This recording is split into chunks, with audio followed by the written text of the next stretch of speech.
F Vintage Car Club. Afternoon, ladies and gentlemen. Thank you, Patrick, David, and Mark, for the opportunity.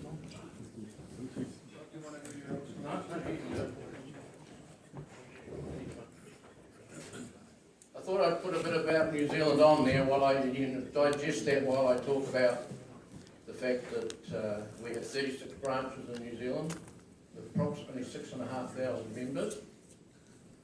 The club is 70 years old in 2016. Our international rally in January 2016 has so far got 589 vehicle entries as of last night. So we're hoping for over 600. The landmass of New Zealand, for the 4.5 million people, is the same size as Great Britain. So you can see our roads are quite uncluttered in places.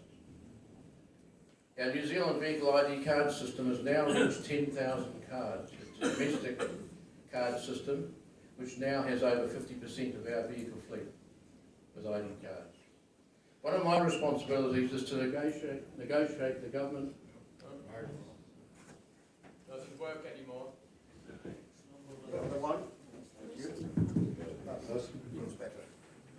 One of my responsibilities is to negotiate with the government and the national authorities, which has resulted in historic vehicles having unrestricted access to our roads at low licence cost fees, except for some vehicles built before 1918 that have poor lighting. These vehicles can be driven in hours of daylight and good visibility, authorised by a lighting endorsement which is attached to our vehicle ID card. The card is a legal document in New Zealand, and it also services people getting their cars back on the road, and it also has legal status for that. We have no historic vehicles. Our historic vehicles are not subject to any emission tests. The ARV class is something that has been in the back of my mind for many years, but recently, in the last 2 years, we've put it together and put it to the vote to the New Zealand membership.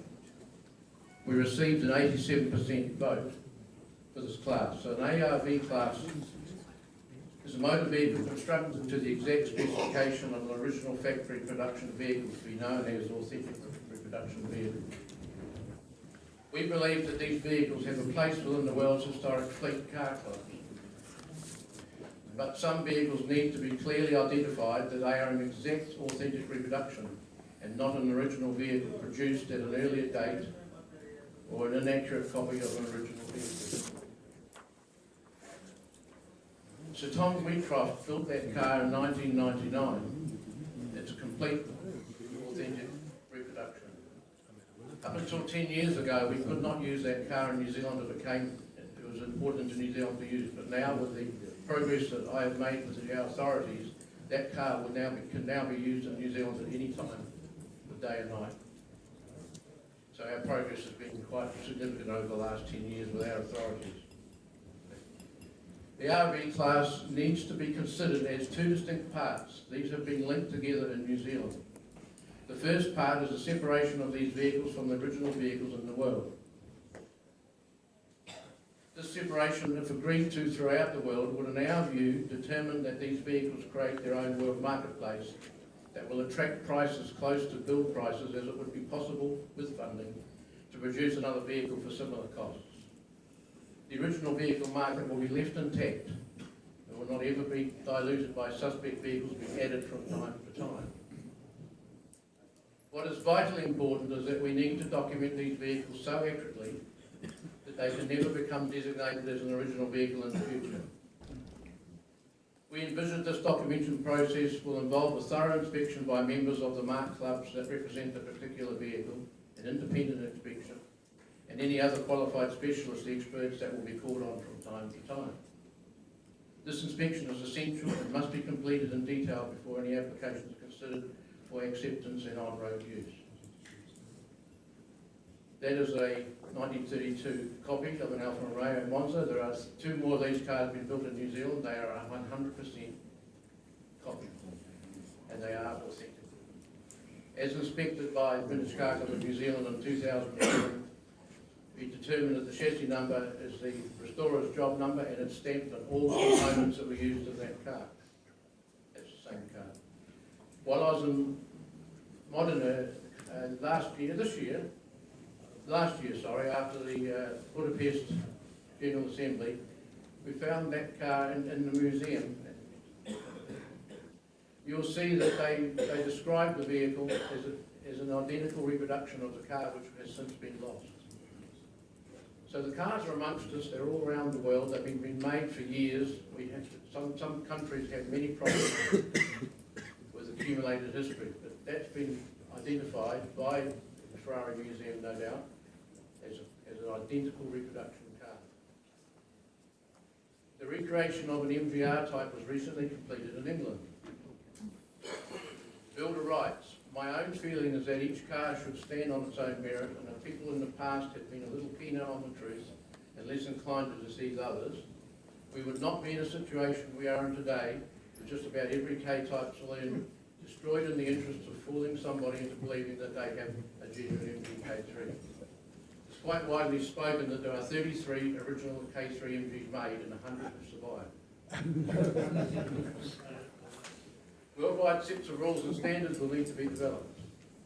These vehicles continue to be built around the world, so it is vital they have a build standard that is accepted.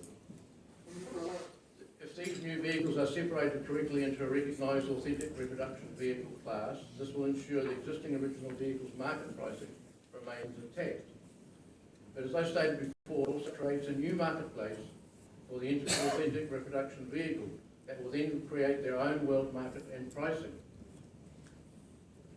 The second part we considered in New Zealand was to discourage owner builders from dishonesty and acquiring fake history that needed to be a trade-off. Because there need to be a trade-off with these ARV vehicles to enter some club events by invitation now, rather than have to wait up to 30 years. We consider this would be an option for ANFs to consider. The up to €1 million price that these vehicles may cost to build could be considered an investment that can be used today and also be included in some club events now, or they will have to pass the vehicle on for future use to grandchildren and great-grandchildren.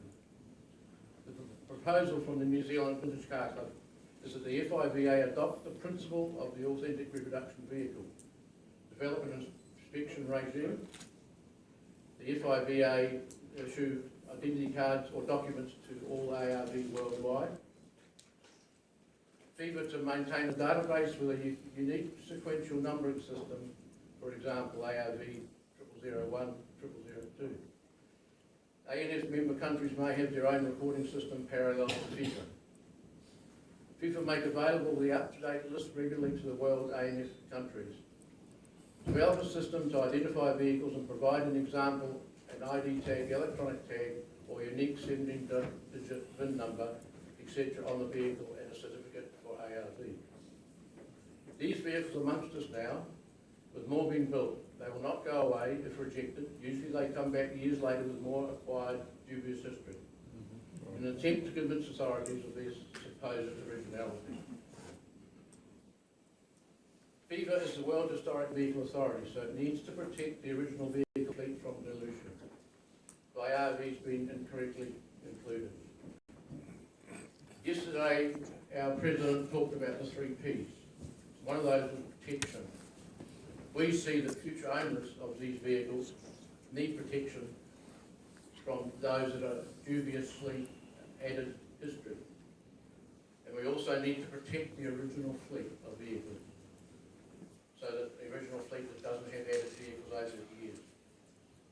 Paul today talked about world motor heritage. He said the manufacturers are concerned about replicas.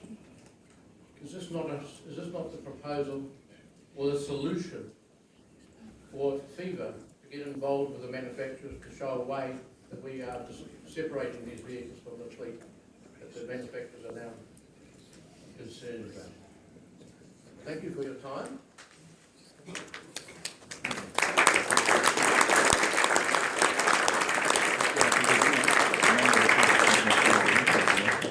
Is there a possibility that we can give an indication of this process?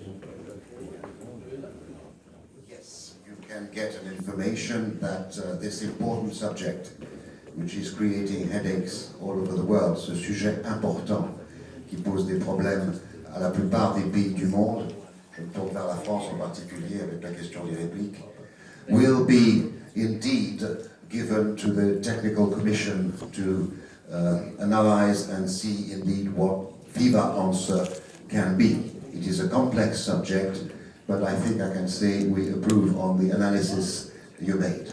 Thank you very much. Thank you.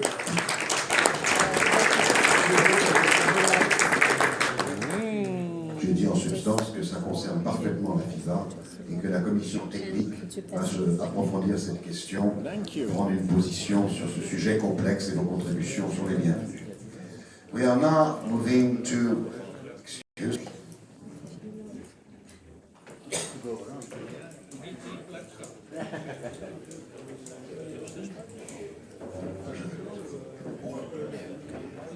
Bon.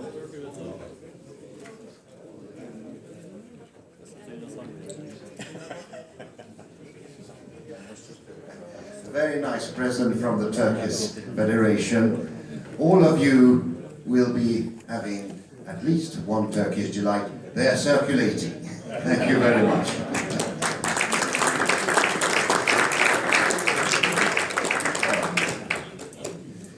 So we move to another country yet, which is India. Please, like our New Zealand friends and our Turkish friends, making very interesting, which it is by essence, but quick and snappy. And then we'll end up with a presentation from our sponsor, Motul.